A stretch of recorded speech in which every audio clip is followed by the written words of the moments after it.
ایک درزی کی عجیب محبت کی کہانی جس نے اپنی محبوب کو پانے کے لیے کیا کچھ نہیں کیا، لیکن آخر میں وہ اپنی زندگی کی بازی ہار گیا۔ دکھ اور اذیت سے بھری ایک درزی کی داستان۔ یہ کہانی مجھے میرے کزن نے سنائی تھی، سنیے اس کی زبانی۔ یہ ان دنوں کی بات ہے جب میں ٹیکسلا کے ایک ادارے میں زیر تعلیم تھا اور کالج سے تقریباً گھنٹہ ڈیڑھ گھنٹے کی مسافت پر ہمارا کوارٹر تھا۔ کوارٹر میں ہم دو ہی لوگ تھے، ایک میں اور دوسرا حاجی صاحب۔ حاجی صاحب کی عمر 40 سال کے لگ بھگ تھی اور شادی شدہ دو بچوں کے باپ تھے اور حکیمانہ پیشے سے تعلق رکھتے تھے۔ پاس ہی ان کی دکان تھی۔ ہم دونوں کا وقت اچھا پاس ہو رہا تھا۔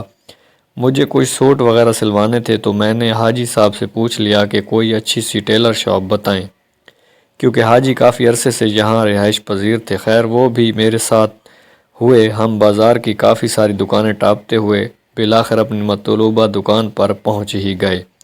وہاں پر پہنچ کر رسمی سلام دعا کے بعد اپنا مدعا بیان کیا۔ وہاں پر موجود درزی میرا ناپ لینے لگا۔ اس کا نام آصف تھا، 23 برس کا گبرو جوان تھا، خوشحال اور اچھے اخلاق کا مالک، پرکشش سی آواز، غرض یہ کہ نہایت سلجھا ہوا لڑکا تھا۔ میرا پھر اس کی دکان پر آنا جانا لگا رہتا۔ حکیم صاحب توسط سے وہ میرا بھی اچھا دوست بن گیا۔ اکثر ہم رات کو اکٹھے ہی ہوٹل میں کھانا کھاتے تھے۔ ایک دن باتوں باتوں میں مجھے بتایا کہ میں اپنی خالہ کی بیٹی سے پیار کرتا ہوں۔ اس نے مجھ پر اپنے پیار کے اور بھی راز افشاں کیے۔ میں خاموشی سے سنتا رہا۔ اس نے بتایا کہ لڑکی کا نام شہزادی ہے، اس کی عمر 20 سال ہے اور ہم ایک دوسرے سے بہت پیار کرتے ہیں۔ وہ لڑکی کالج کی اسٹوڈنٹ تھی، چونکہ آصف تو اتنا نہ پڑھ سکا لیکن وہ شہزادی پڑھنے کا ضرور کہتا۔ پھر بھی آصف مہینے کا 20 سے 30 ہزار کما لیتا تھا۔ آصف کا ایک بھائی باہر ملک میں تھا اور اس کی تنخواہ اچھی تھی۔ آصف کی زندگی میں طوفان اس وقت آیا جب اس نے اپنے والدین سے اس بارے میں بات کی۔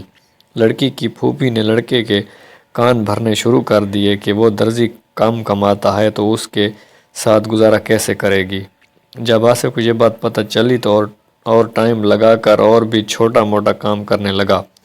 30 ہزار مہینے کا کمانے والا آصف اب 65 ہزار مہینے کا کمانے لگا۔ جب آصف نے ساری بات والدین کو بتائی تو والدین بھی مان گئے، کیونکہ آصف ان کا بہت ہی فرمان بردار بچہ تھا۔ جب آصف کے والدین رشتہ لے کر شہزادی کے گھر گئے، اس بارے میں بات کی تو شہزادی کے والدین کہنے لگے کہ ہمیں آپ کے بڑے بیٹے سے رشتہ کرنا ہے جو ابراڈ ہوتا ہے۔ آصف کے والدین نے کہا لڑکی اور آصف کا ایک دوسرے سے بہت پیار ہے، چاہیں تو لڑکی سے پوچھ لیں۔ اس پر شہزادی صاف مکر گئی، ابراڈ والے کے لڑکے کے لیے ہاں کر دی۔ والدین نے جب آصف کو بتایا تو وہ پریشان سا ہو گیا۔ کچھ دن بعد وہ واپس کام پر آیا تو ساری بات میرے گوش گزاری سن کر مجھے جھٹکا لگا کہ آخر کیوں پیسہ ہی سب کچھ ہے، لوگوں کے احساسات کی کوئی قدر نہیں۔ خیر میں نے اسے سمجھایا لیکن وہ خود کو ختم کرنے کے در پہ تھا۔ آخرکار وہی ہوا جس کا ڈر تھا، اس نے وہ چوہے مار گولیاں کھا لیں۔ اب وہ ہسپتال میں ایڈمٹ ہے۔ ابھی اس کی سانسیں بحال تھیں لیکن وہ مرد مجاہد اپنی سانسیں روک کے بیٹھا تھا۔ ڈاکٹروں نے لاکھ کہنے کے باوجود بھی سانس نہیں لے رہا تھا۔ آخرکار وہ اپنے دل میں دکھ سمیٹے ہوئے اس دنیا سے چل بسا۔